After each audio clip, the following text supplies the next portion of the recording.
Hello बच्चों, तो आप सभी लोग का फिर से राकेश ऑनलाइन क्लासेज LKP में स्वागत है। उम्मीद करते हैं कि आपको वीडियोस दिख रहा होगा, है ना। चलिए, तो आज हम लोग देखेंगे आगे। चलिए, तो आज हम लोग त्रिकोणमिति के अगले अध्याय सोच रहा हूँ उसको स्टार्ट करें। नहीं, मैंने आपको कहा था कि पूरा मैथ का फॉर्मूला लिखाऊंगा। चलिए, इस वीडियोज में मैं आपको पूरा मैथ का फॉर्मूला लिखा देता हूँ, ठीक ना। पूरा मैथ का फॉर्मूला, कंप्लीट मैथ फॉर्मूला, ठीक ना। Class 10th all math formula आज के वीडियो में हम लोग कंप्लीट करेंगे। चलिए, तो टोटल क्लास 10th में जो चैप्टर है वो चैप्टर कितना है? 15 चैप्टर। कितना चैप्टर है? 15। सबसे पहला चैप्टर का नाम है,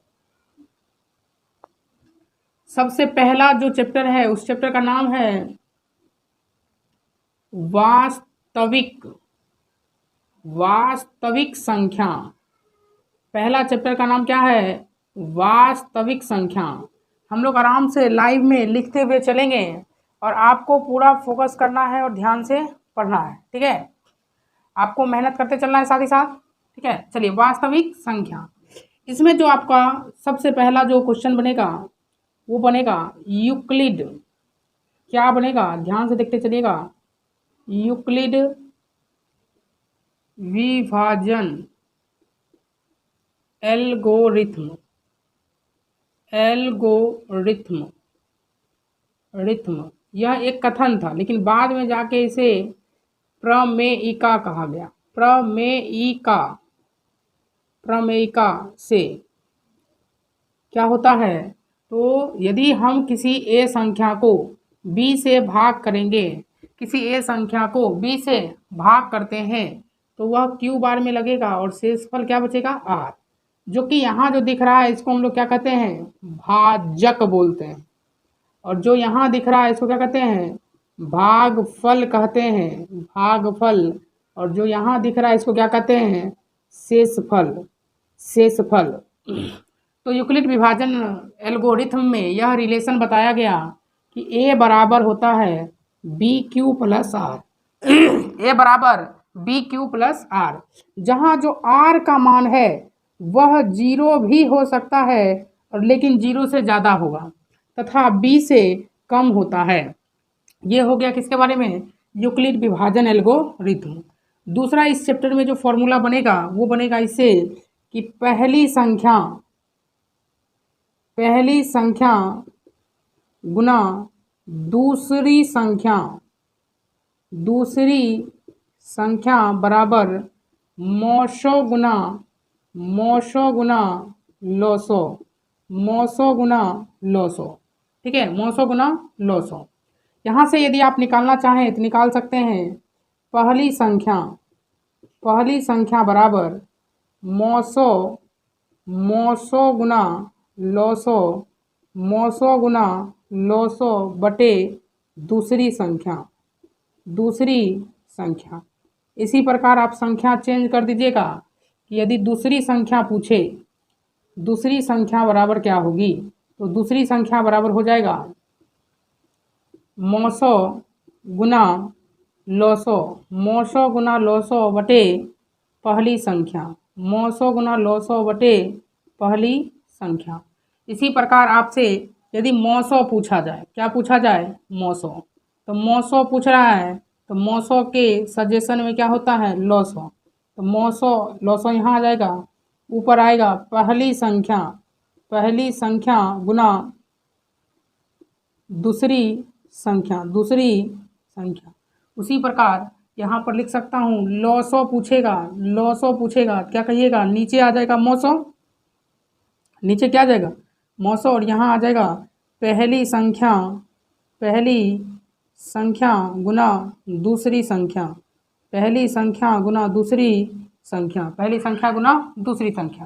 सही है, ठीक है। अब आइए अगला, नंबर बी हो गया। Number C formula. Number C, पहली संख्या गुना दूसरी संख्या को शॉर्टकट में कह सकते हैं कि दो संख्या का गुणनफल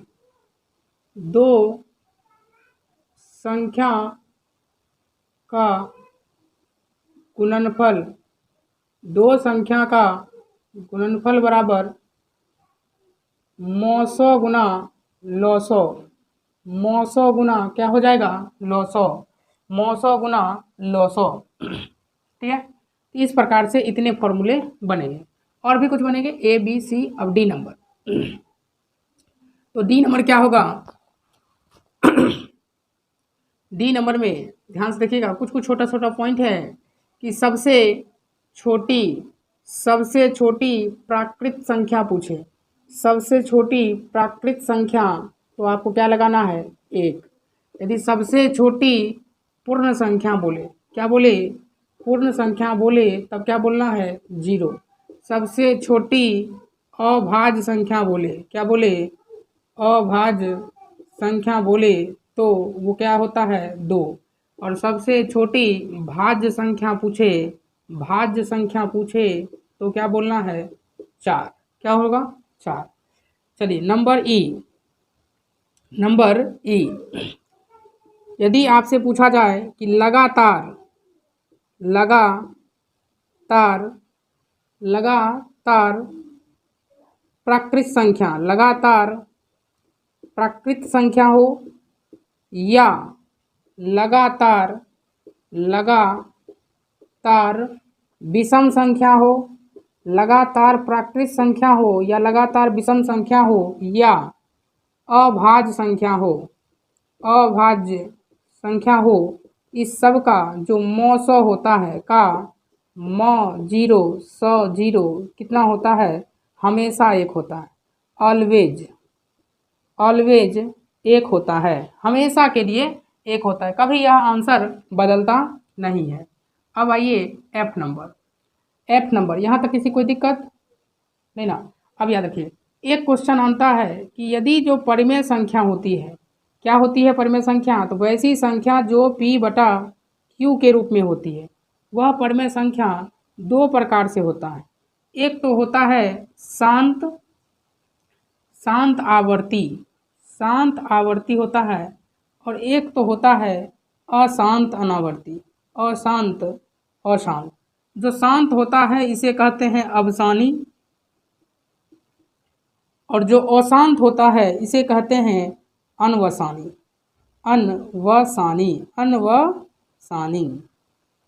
तो शांत पहचानने का तरीका है कि यदि किसी परिमेय संख्या, शांत पहचानने का क्या तरीका है?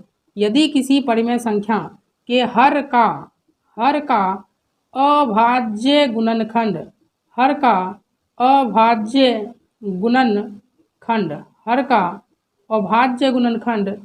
या तो 2 की पावर हो, या तो 2 की पावर, या तो 5 की पावर n हो। 2 की पावर कुछ हो या तो 5 की पावर हो, या दोनों की पावर हो, यानी 2 की पावर भी हो और 5 की पावर भी हो। दोनों की पावर हो, या तो 2 की पावर या 5 की पावर या दोनों की पावर हो, तो वह हो जाएगा शांत। और यदि इसके अलावा, जैसे मान लीजिए 2 के साथ 3 आ गया तो अशांत होगा, 5 के साथ 2 के साथ 7 आ गया तो भी अशांत हो जाएगा, है कि नहीं? यदि मान लीजिए 3 भी है, 3 के पावर 3 है, 5 के पावर 2 है, तो भी क्या हो जाएगा? अशांत हो जाएगा। सही है। चलिए, तो पहला अध्याय में जितना भी फॉर्मूला बन रहा था, सारा फॉर्मूला लगभग आपका कंप्लीट हुआ। और कुछ छोटा सा ये है कि पाई एक क्या है? अपरिमेय संख्या है। पाई एक अपरिमेय संख्या है। पाई एक कैसी संख्या है? अपरिमेय संख्या है। और जब अपरिमेय संख्या में कुछ जोड़ देंगे तो भी अपरिमेय, घटा देंगे तो भी अपरिमेय, इसलिए पाई अपरिमेय है। तो पाई में 2 जोड़ दीजिए तो पाई प्लस 2 भी क्या हो जाएगी? अपरिमेय संख्या हो जाएगी। यहाँ तक आपका सही है। चलिए, यहाँ तक आप चाहें तो स्क्रीनशॉट ले सकते हैं। ये आपका हो गया पहला अध्याय। इसी प्रकार हम आज की क्लास में टोटल 15 अध्याय का कोशिश करेंगे खत्म करने का। चलिए, अब अध्याय देखते हैं 2। आप स्क्रीनशॉट ले लीजिए, ठीक है। चलिए, अब देखते हैं अध्याय नंबर 2।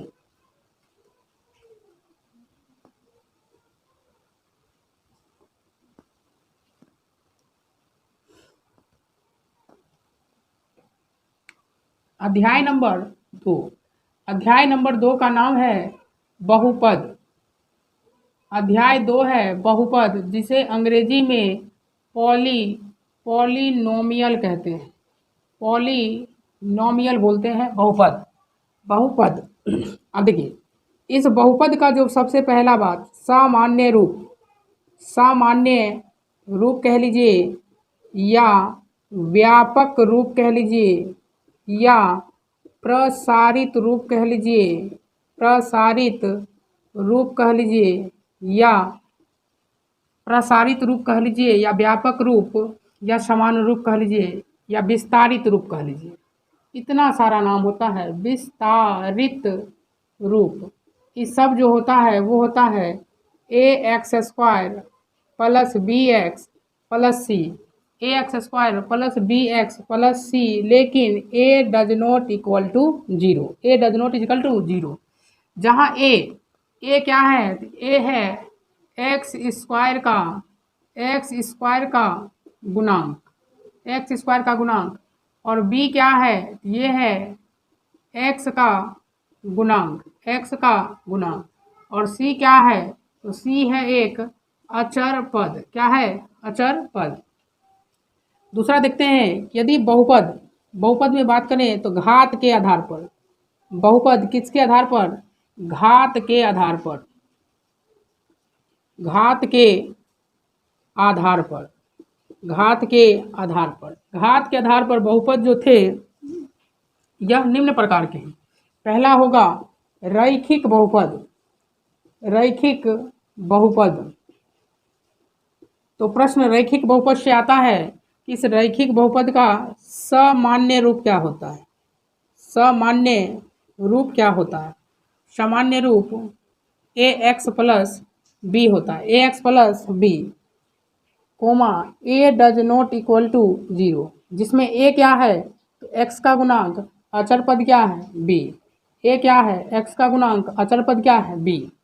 यदि आपसे पूछा जाएगा कि रैखिक बहुपद के शून्यकों की संख्या, रैखिक बहुपद के शून्यकों की संख्या, तो इसमें शून्यकों की संख्या कितनी हो जाएगी? 1। दूसरा घात के आधार पर जो है, और वह है घात 2। घात 2, अच्छा, इसमें घातों की संख्या भी पूछ ली जाएगी कि रैखिक बहुपद के घातों, घातों की संख्या, घातों की संख्या, तो क्या बोलेंगे? 1। अब दूसरा जो घात के आधार पर होता है वह होता है द्विघात बहुपद। द्विघात बहुपद, पहला नंबर इसका कौन सा रूप? सामान्य रूप, सामान्य रूप, और समान रूप जो होता है वह होता है ax² plus bx plus c comma a does not equal to 0। अब इस द्विघात बहुपद का जो है पूछा जाता है, कभी कभार ये पूछा जाएगा गुणनखंड की संख्या, गुणनखंड की संख्या, या पूछेगा घात की संख्या, घात की संख्या, या पूछेगा शून्यक की संख्या, शून्यक की संख्या। सब का आंसर बोलेंगे कितना? 2। यदि द्विघात बहुपद में, द्विघात बहुपद में x के मान को, x के मान को शून्यक कहते हैं। x के मान को क्या कहते हैं? शून्यक। और शून्यक की संख्या 2 होगी, तो एक को अल्फा तो एक को बीटा। तो एक बार अल्फा प्लस बीटा को जोड़ दिया जाएगा, अल्फा प्लस बीटा, तो अल्फा प्लस बीटा को क्या बोलेंगे? शून्यक। लेकिन 2 गो है तो शून्यकों का, शून्यकों का योगफल, शून्यकों का योगफल, अल्फा प्लस बीटा बराबर -b/a, और एक होगा शून्यकों का, शून्यकों का गुणनफल, शून्यकों का गुणनफल अल्फा इंटू बीटा c/a। ये वीडियो कंटिन्यू चल रही है बिना किसी रुकावट के, ना ही एडिटिंग किया जा रहा है, डायरेक्ट आपको बनाया जा रहा है और वीडियो अपलोड किया जा रहा है। ठीक है, और कंटिन्यू आज हम लिखते रहेंगे। ठीक है, ध्यान दीजिएगा। दूसरा इसमें पूछा जाएगा कि द्विघात बहुपद बराबर क्या होता है? द्विघात बहुपद बराबर क्या होता है? तो आप कहेंगे द्विघात बहुपद बराबर ax² plus x² plus alpha plus beta into x plus x square minus alpha plus beta into x plus alpha into beta. अब आइए, घात के आधार पर एक बहुपद होता है त्रिघात बहुपद। कौन सा बहुपद होता है? त्रिघात बहुपद। और इस त्रिघात बहुपद का जो सामान्य रूप होता है वो होता है A x cube plus B x square plus C x plus D. इसमें भी A does not equal to 0, जहाँ ए क्या है एक्स क्यूब का गुणांक, बी क्या है एक्स स्क्वायर का गुणांक, सी क्या है एक्स का गुणांक और डी क्या है अचर पद। त्रिघात बहुपद में बताएं कि 3 शून्यक होते हैं alpha plus beta plus gamma बराबर माइनस बी बाई ए। ठीक है। और दूसरा जो सूत्र होता है वो होता है alpha into beta plus beta into gamma plus gamma into alpha बराबर सी बाई ए। और एक लास्ट जो होता है वो alpha into beta into gamma बराबर माइनस डी बाय ए, माइनस डी बाय ए। चलिए यहाँ तक कंप्लीट है। चलिए इसके स्क्रीनशॉट ले लीजिए आप लोग। अध्याय नंबर 2 में हाँ एक फॉर्मूला और बनेगा, वो बनेगा ये वाला कि 1 bye alpha plus 1 by beta बराबर माइनस बी अपॉन सी, माइनस बी अपॉन सी। सही है, माइनस बी अपॉन सी बनेगा। चलिए अब देखते हैं अध्याय तीसरा का फॉर्मूला। और तीसरा अध्याय है 2 चर वाले रैखिक समीकरण। तीसरा अध्याय है अध्याय 3, क्या है? 2 चर वाले रैखिक समीकरण,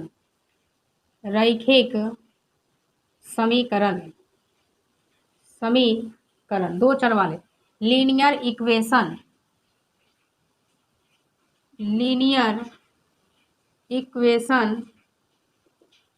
इन 2 variables, linear equation in 2 variables. यानी इसमें 2 चर वाला, जैसे A x plus B y plus C बराबर 0, इसमें एक्स और वाई को चर राशि कहा जाता है, जहाँ एक्स तथा वाई क्या है? चर राशि। कौन सी राशि है? चर राशि। और ए बी सी क्या है? ये है वास्तविक संख्या। कौन सी संख्या है? वास्तविक संख्या। इसमें 2 समीकरण बनते हैं। उसी प्रकार दूसरा समीकरण भी ए x B y plus C बराबर 0। ठीक है। तो पहला समीकरण को A1 B1 C1, दूसरा को A2 B2 C2, सही है ना? A2 B2 C2। अब देखिए पहला समीकरण को समझ गए आप?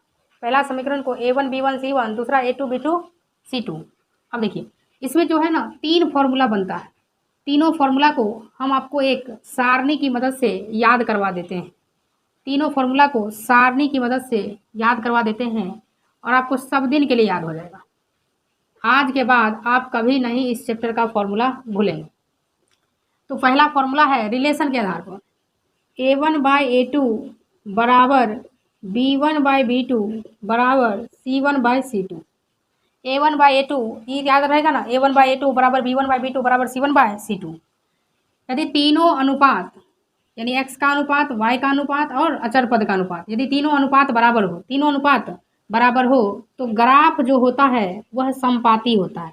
ग्राफ क्या होगा? समपाती।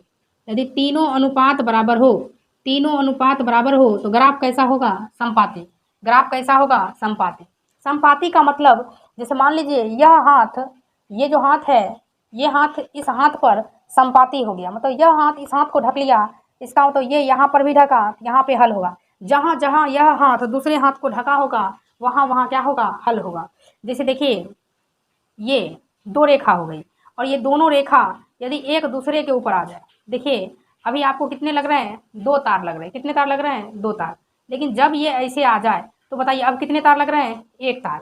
तो समपाती का अर्थ समझे? समपाती का मतलब रहेगा 2 लेकिन दिखेगा 1। इसका मतलब इसका जगह जगह पर एक ही हल होगा, जगह जगह पर बहुत सारा हल होगा। एक क्यों हल होगा?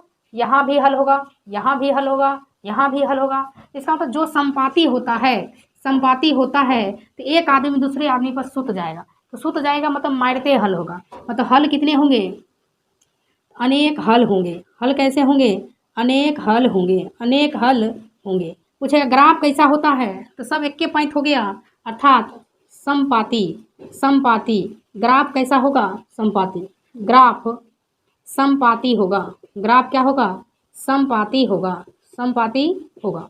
अच्छा, यदि आपसे ये पूछा जाता है संगत की असंगत, तो देखिए आप हल से पता कर लीजिएगा।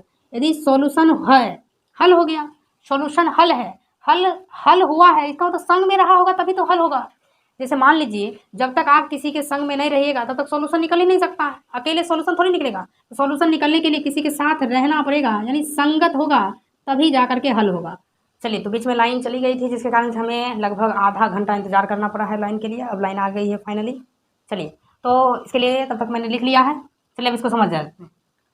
देखिए, जब a1/a2 b1/b2 और c1/c2 यदि तीनों बराबर है, तीनों क्या है, बराबर है, यानी एक x का अनुपात, एक y का अनुपात और एक अचर पद का अनुपात, यदि तीनों अनुपात बराबर है, तीनों बराबर है, यदि तीनों क्या है, बराबर है, और तीनों बराबर है, तो बराबर है मतलब क्या हो जाएगा, बिल्कुल संपाती हो जाएगा। क्या हो जाएगा, संपाती। संपाती का मतलब समझे, एक दूसरे के ऊपर चढ़ जाएगा, आपको पता भी नहीं चलेगा कि यह इसके ऊपर चढ़ा हुआ है ना। इसको कहते हैं क्या चीज़, संपाती। संपाती, और संपाती होगा तो इसमें बहुत सारा बिंदु होगा, बहुत सारा बिंदु होगा, और जितना बिंदु उतना हल, इसलिए इसमें कितने हल होते हैं, अनेक। ग्राफ कैसा होगा, संपाती।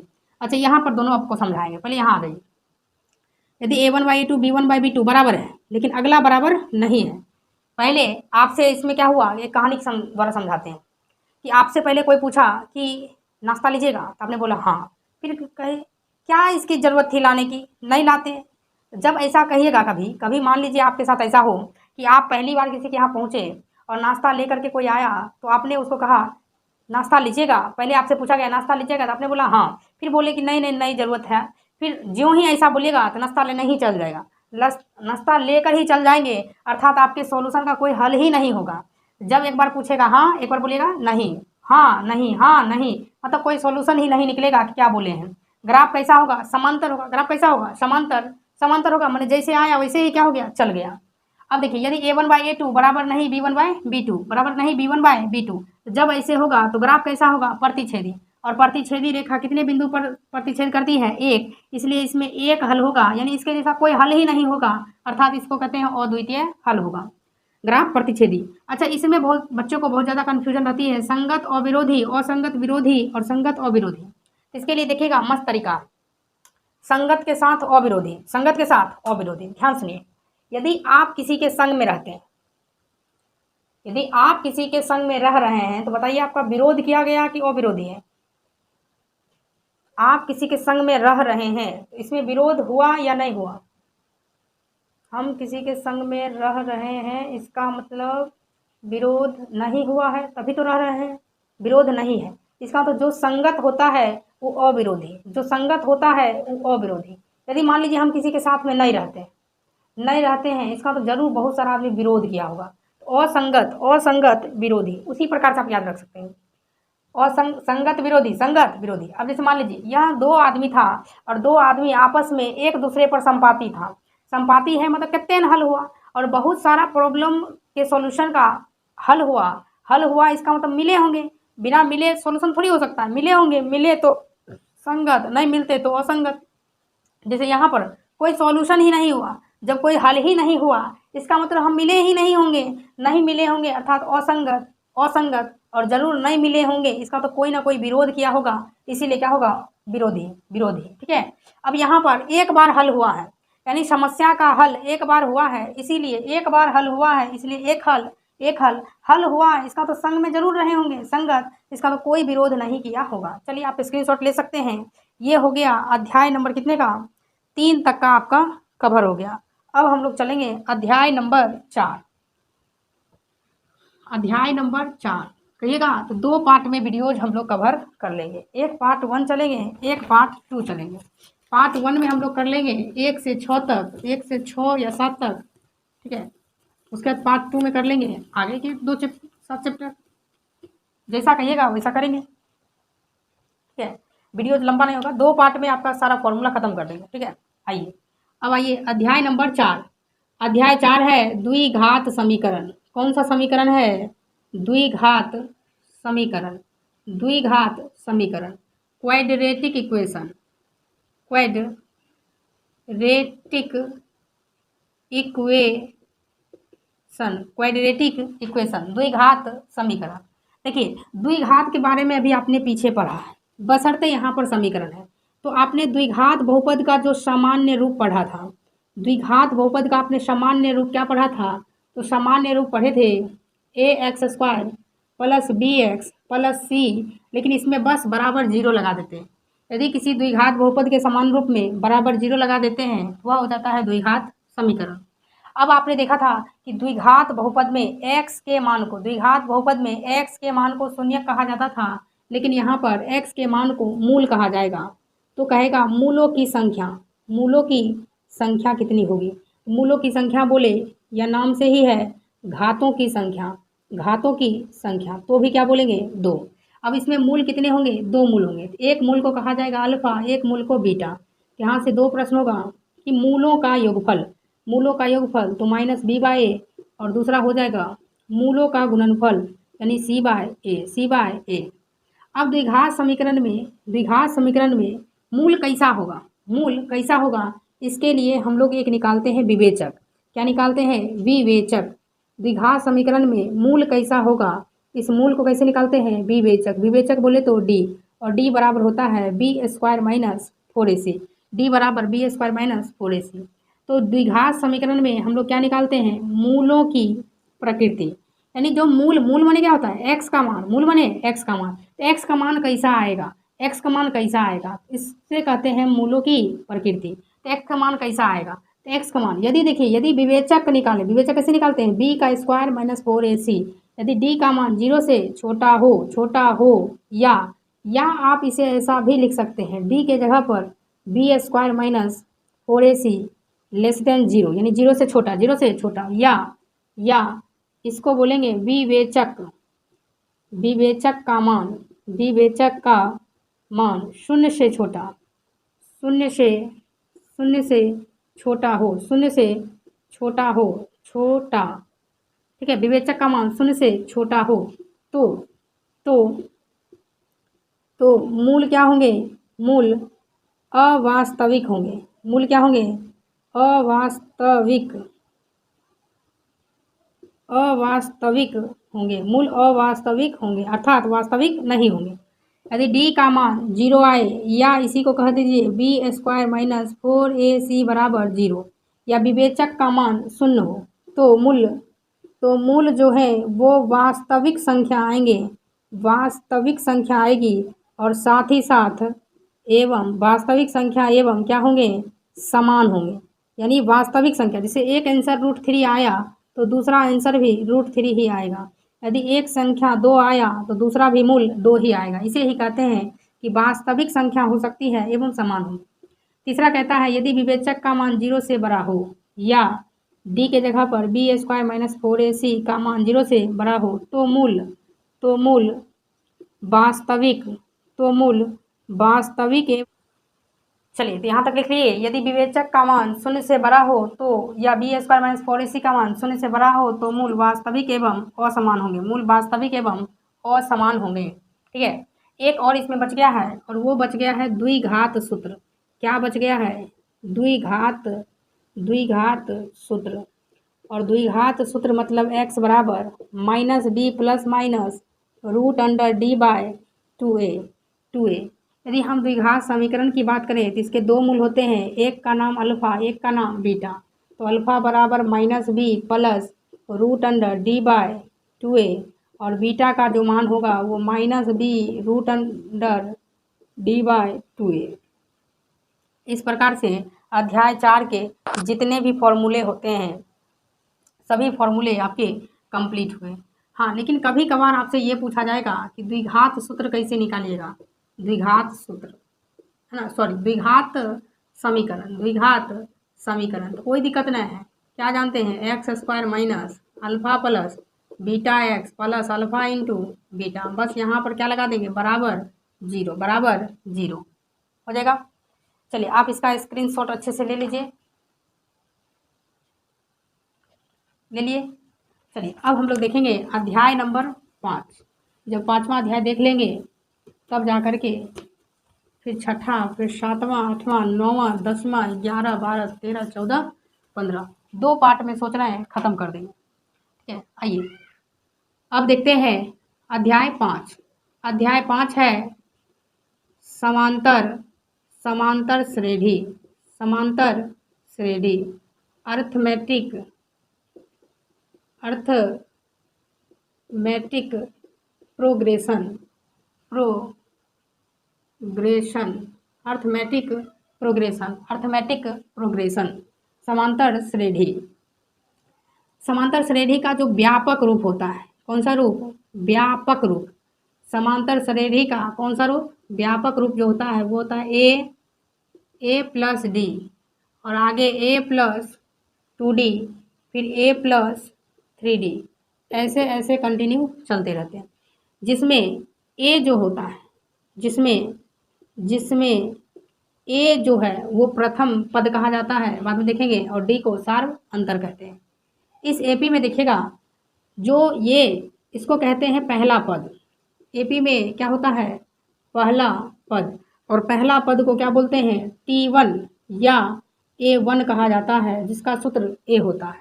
ठीक है, और एपी में एक होता है दूसरा पद जिसे हम T2 या A2 कहते हैं, और इसका सूत्र A प्लस डी होता है। इसी प्रकार एपी में एक होता है तीसरा पद T3 या A3 होता है, जिसका सूत्र A प्लस 2d होता है। सर हमें लग रहा है कि 3 है तो एक कम कर देंगे 2d। बिल्कुल सही बात है बच्चों। यदि आप T4 निकालोगे A प्लस 3 में से कम कर देंगे तो 3d। यदि आप T5 निकालोगे क्या कहोगे? A प्लस 5 में एक कम कर देंगे 4d। यदि आप T6 निकालोगे बच्चों तो A प्लस 6 में एक कम कर देंगे 5d।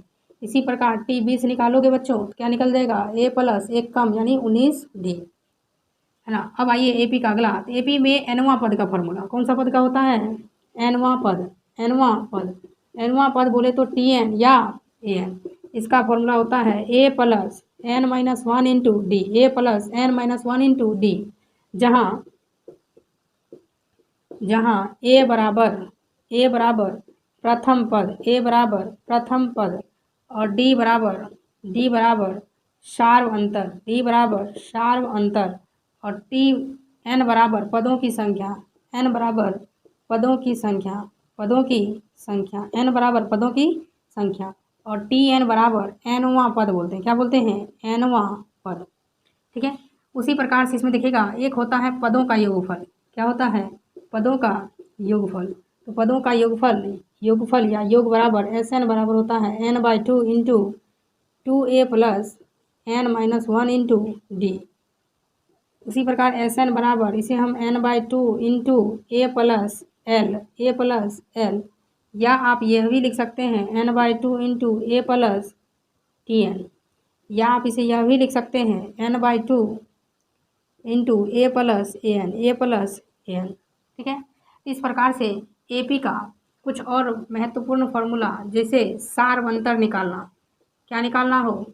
सार्व अंतर, जिसको हम लोग डी डिफरेंस सूचित करते हैं, जिसका होता है T2 माइनस T1, या T3 माइनस T2, या T4 माइनस T3। क्रमागत दो पदों का अंतर क्या कहलाता है? सार्व अंतर कहलाता है। सही है। चलिए अब हम लोग देखते हैं अध्याय नंबर 6। अध्याय नंबर 6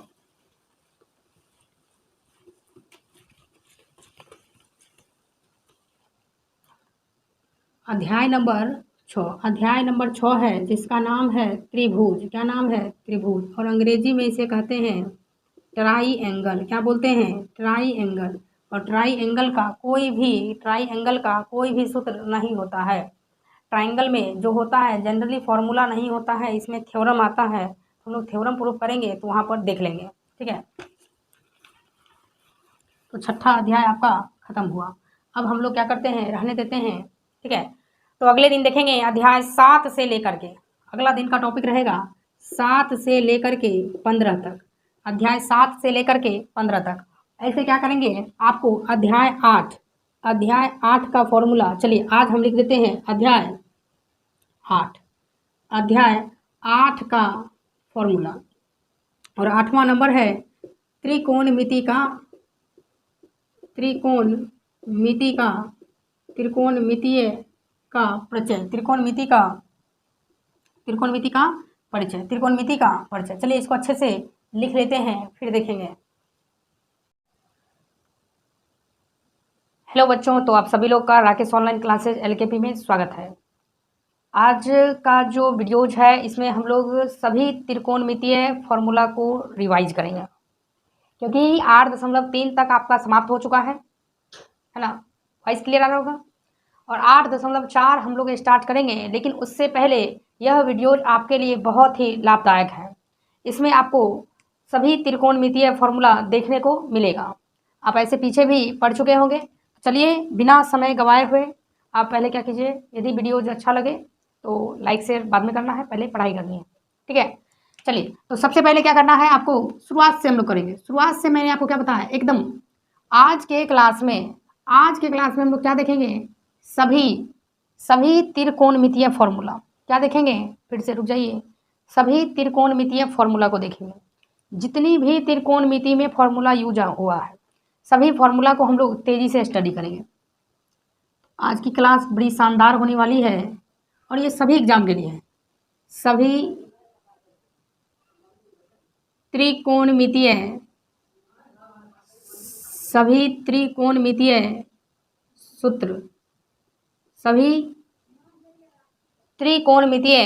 सूत्र, जितनी भी त्रिकोणमितीय सूत्र होते हैं, सभी त्रिकोणमितीय सूत्र का अभी हम रिवाइज करेंगे। चलिए, तो बेसिक बातें क्या होगी कि इसमें हम लोग समकोण त्रिभुज का अध्ययन करते हैं। कौन से त्रिभुज का, समकोण त्रिभुज का। और समकोण त्रिभुज होने के लिए एक एंगल कितने डिग्री का, 90। तो एक होगा थीटा। तो थीटा के सामने वाली भुजा को क्या बोले थे, लंब, और नीचे वाली भुजा को क्या बोले थे, आधार। अभी आपको कॉपी नहीं करना, अभी आपको ध्यान देना है। और सामने में जो मतलब 90 डिग्री के सामने वाली भुजा को कर्ण कहते हैं। देखिए, कर्ण कभी चेंज नहीं होता है, चाहे फिगर कैसा भी हो जाए, ठीक है। इसीलिए यदि मान लीजिए हम ऐसा पिक्चर बनाएं, यहाँ पर देते हैं 90 डिग्री, नाम वही रहने देते हैं ABC, ये 90, और यह कर देते हैं थीटा। तो थीटा के सामने वाली भुजा को लंब कहेंगे, और यहाँ जो बच गई है इसको आधार कहेंगे, और जो कभी चेंज नहीं होता है वो क्या होता है, कर्ण होता है, ठीक है। अब इससे जुड़ा हुआ एक प्रमेय होता है, और इस प्रमेय को देने वाले व्यक्ति का नाम है पाइथागोरस प्रमेय। व्यक्ति का नाम क्या है, पाइथागोरस प्रमेय। और पाइथागोरस प्रमेय क्या होती है, तो पाइथागोरस प्रमेय होता है कर्ण का स्क्वायर बराबर लंब का स्क्वायर प्लस आधार का स्क्वायर। यहाँ से हम लोग जनरली कर्ण बराबर निकालना होगा, तो इसको कहते हैं वर्ग। इधर आ जाएगा तो हो जाएगा वर्गमूल लंब स्क्वायर प्लस आधार स्क्वायर। यदि हम यहाँ से अन्य फॉर्मूला निकालना चाहें, जैसे आधार स्क्वायर निकालना चाहें, आधार स्क्वायर निकालना चाहें, इसको इधर माइनस कर देंगे, यानी कर्ण स्क्वायर पहले से है और ये प्लस इधर आकर के माइनस कर देंगे, और यहाँ से आधार बराबर हो जाएगा रूट अंडर कर्ण स्क्वायर माइनस लंब स्क्वायर। यदि हम यहाँ से लंब स्क्वायर निकालना चाहें, लंब स्क्वायर, तो लंब स्क्वायर बराबर, ध्यान से सुनिए, लंब स्क्वायर निकालना है तो इस बार आधार को उधर भेजेंगे। तो पहले से है कर्ण स्क्वायर माइनस आधार स्क्वायर, तो यहाँ से लंब बराबर हो जाएगा रूट अंडर कर्ण स्क्वायर माइनस लंब स्क्वायर। आपको दिख रहा होगा, है ना, ठीक है। चलिए, ये हो गया पाइथागोरस प्रमेय से। तो पाइथागोरस प्रमेय होता है कर्ण स्क्वायर बराबर लंब स्क्वायर प्लस आधार स्क्वायर। अब इसके आगे हम लोग याद करते हैं, टॉपिक है त्रिकोणमितीय अनुपात। क्या देखते हैं, यहाँ नहीं हो पाएगा, ठीक है, यहाँ लिख देते हैं, ठीक है। क्या लिख देते हैं, त्रिकोणमितीय अनुपात।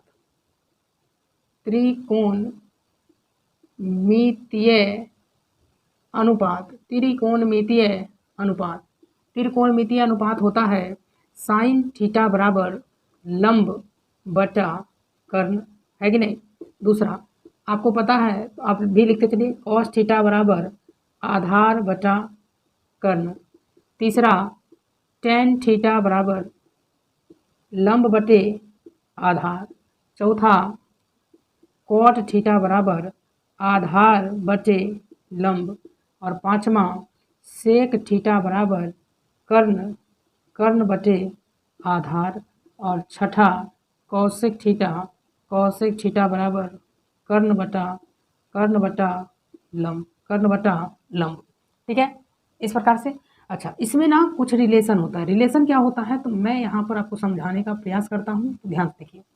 टेन का अपोजिट कॉट होता है, टेन का अपोजिट कॉट, कॉस का अपोजिट सेक होता है, और साइन का अपोजिट कॉसेक होता है। ये बात आप समझ पाए? क्या बताया मैंने? पहला कि साइन, जो साइन है, इस साइन का जो अपोजिट है, इस साइन का अपोजिट क्या होता है? कॉसेक। साइन का अपोजिट क्या होता है? कॉसेक।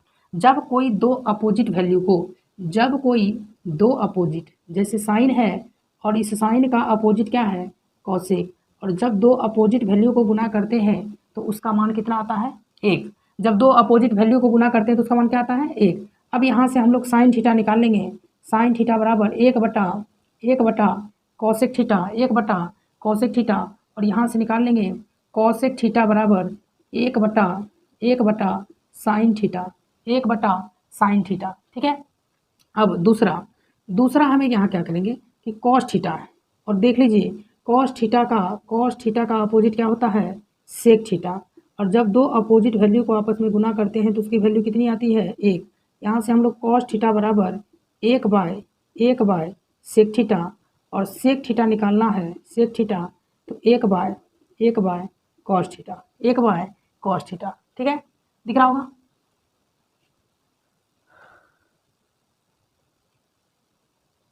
चलिए, कोई दिक्कत नहीं, थोड़ा सा ऊपर। ठीक है, चलिए, अब यहाँ तक कोई दिक्कत नहीं ना।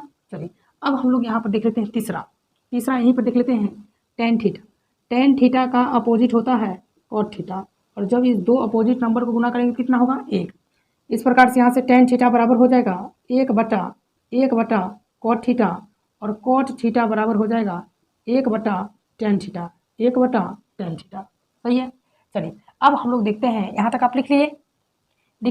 ये हो गया 8.1 के सारे फॉर्मूले, 8.1 के। अब हम लोग स्टार्ट करते हैं 8.2। 8.2 के फॉर्मूलों को करने के लिए, 8.2 के फॉर्मूलों को करने के लिए हम लोग त्रिकोणमितीय मान की चर्चा करते हैं। त्रिकोणमितीय मान की चर्चा करते हैं। किस चर्चा करते हैं सर? 2, 3, 4, 5, 6, 7। यहाँ पर लिखते हैं थीटा, और इसमें हम लोग देखेंगे एक 0 डिग्री का, एक 30 डिग्री का, 45 डिग्री का, 60 डिग्री का, और लास्ट में देखेंगे कितने डिग्री का देखेंगे? 90 डिग्री का देखेंगे। कितने डिग्री का? 90 डिग्री का देखेंगे। कितने का? 90 का। ठीक है, आपको दिख रहा है ना? 90 डिग्री का देखेंगे।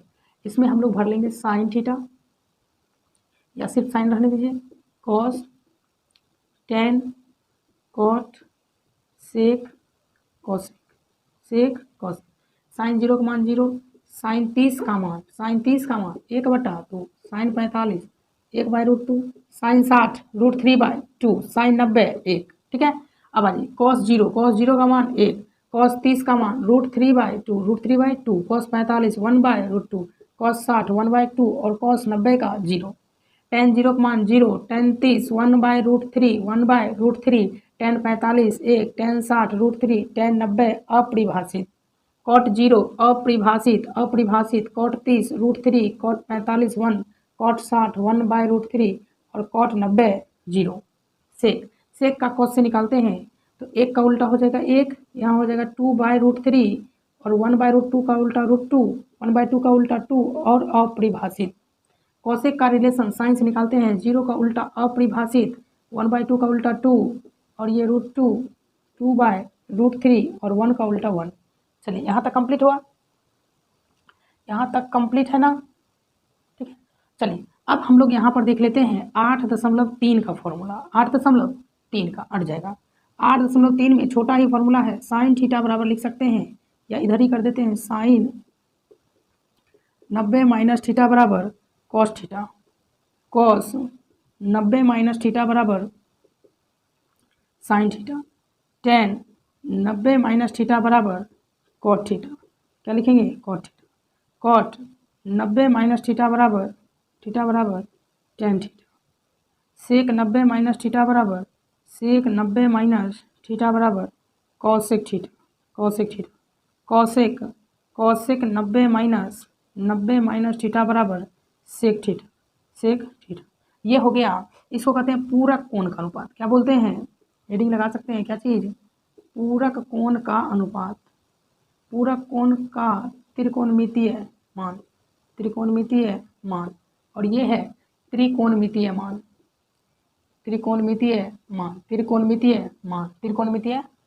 चलिए आप यहाँ तक स्क्रीनशॉट ले सकते हैं, ठीक है। अब 8.4 के कुछ फॉर्मूले बचे हैं, यहाँ तक आप स्क्रीनशॉट जल्दी से ले लीजिए। 1 मिनट,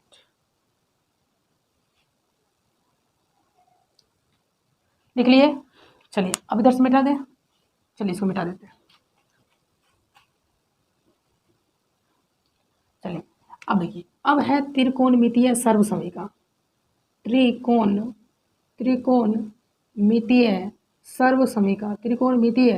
सर्वसमीका। अब कुछ त्रिकोणमितीय सर्वसमीका है, जैसे पहला sine square plus cos square theta बराबर 1, यहाँ से साइन स्क्वायर थीटा बराबर 1 माइनस कॉस स्क्वायर थीटा, फिर कॉस स्क्वायर थीटा बराबर 1 माइनस साइन स्क्वायर थीटा।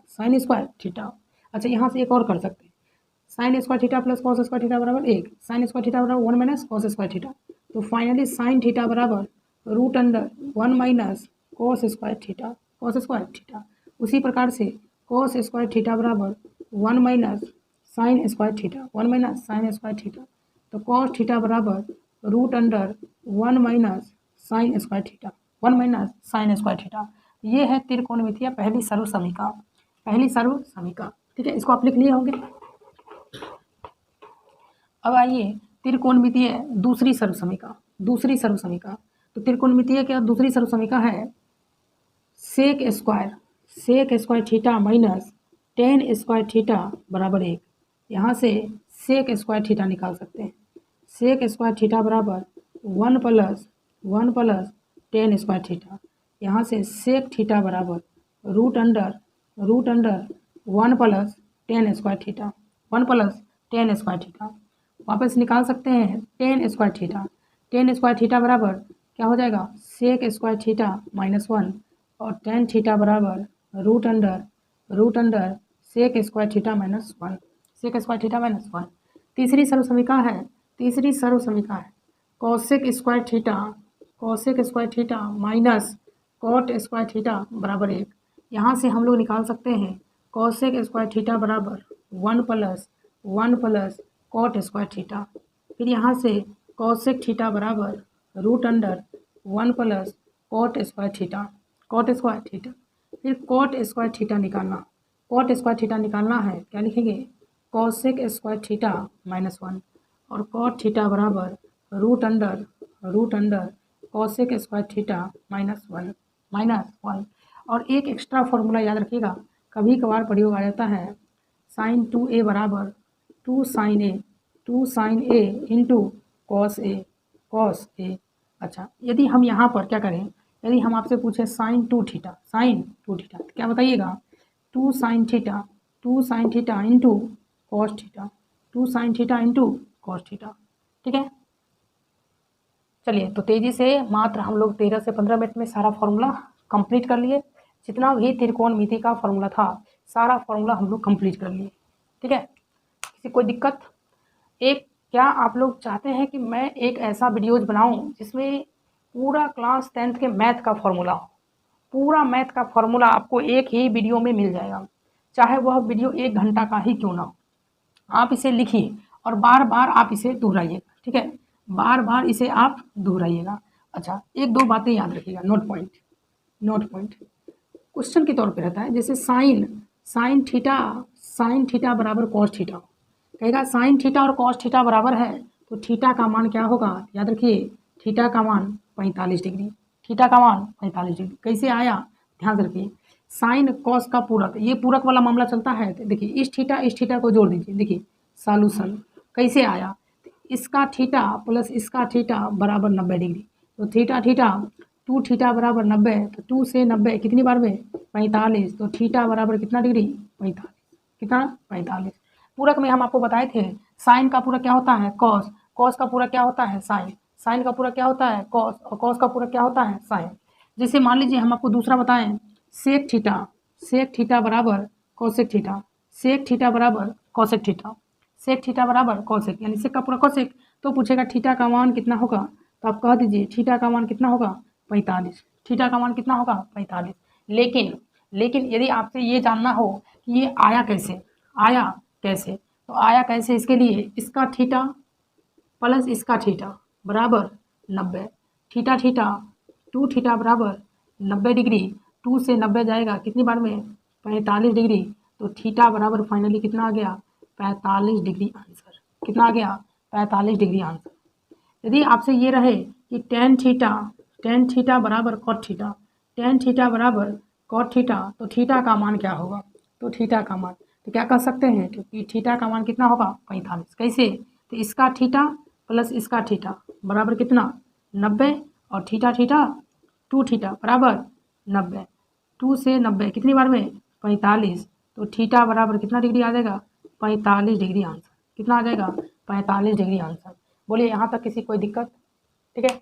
यदि सोचते हैं 1-2 दिन में आपको क्या करते हैं पूरे त्रिकोणमिति का फॉर्मूला आपको लिखा हुआ बोर्ड पर दे देंगे, या मैं आपको लिखते जाऊंगा लाइव क्लास में पूरा मैं आपको कोशिश करूंगा 1 घंटे में सारा फॉर्मूला लिख दूं पूरा त्रिकोणमिति का, ठीक है। चलिए, यदि वीडियो अच्छा लगता है ना तो चैनल पर सदस्यों की संख्या को बढ़ाएं। इस बढ़ाने के लिए आपको क्या करना होगा, एक ग्रुप में आपको शेयर करना होगा। उम्मीद करते हैं कि आप शेयर कर सकते हैं। यदि आपको अच्छा लग रहा है तो लाइक कीजिए। चलिए मिलते हैं अगले वीडियो में। चलिए, तो अध्याय 8 भी आपका क्या हो गया, समाप्त हो गया। अध्याय 8 आपका क्या हो गया, समाप्त हो गया। अब हम लोग देखेंगे अध्याय 9। चलिए, अध्याय 8 तक आपका समाप्त हो चुका है। अध्याय 9 हम लोग स्टार्ट करेंगे। तो अध्याय 9 है त्रिकोणमिति के कुछ अनुप्रयोग। क्या है, त्रिकोणमिति के कुछ अनुप्रयोग, त्रिकोणमिति के कुछ अनुप्रयोग है। मतलब त्रिकोणमिति में जो भी हम लोग साइन कॉस टेन कॉस पढ़े हैं, इसका प्रयोग कहाँ होगा, तो हमें इसी के बारे में देखना है। तो जनरली इसके लिए ज़्यादा कोई सूत्र नहीं होता है, बस एक ही सूत्र होता है, वो है उन्नयन कोण बराबर अवनमन कोण, उन्नयन कोण बराबर अवनमन कोण। जब ऊंचे नयन करते हैं तो उन्नयन, और आंखें नमन करते हैं तो अवनमन। इस प्रकार से आपका आज के क्लास में अध्याय 1 से लेकर के अध्याय 9 तक, अध्याय 9 तक का सूत्र क्या हो गया, समाप्त हो गया, समाप्त। ठीक है। अगले दिन हम लोग देखेंगे अध्याय 10 से 15 2 दिन के वीडियो में आपका सारा फॉर्मूला कंप्लीट हो जाएगा। यदि वीडियो अच्छा लगे तो अपने दोस्तों के साथ, ठीक है, शेयर कर सकते हैं, ताकि हमें हौसला मिले, ताकि और ज़्यादा हम आपके लिए मेहनत कर सकें। चलिए मिलते हैं अगले दिन। आपको क्या करना है, ये सारा फॉर्मूला जो है प्रत्येक दिन आपको 10-10 मिनट एक बार पढ़ लेना है। मैं कहता हूँ 5 दिन में एकदम भुंजा की तरह आपको फॉर्मूला याद हो जाएगा।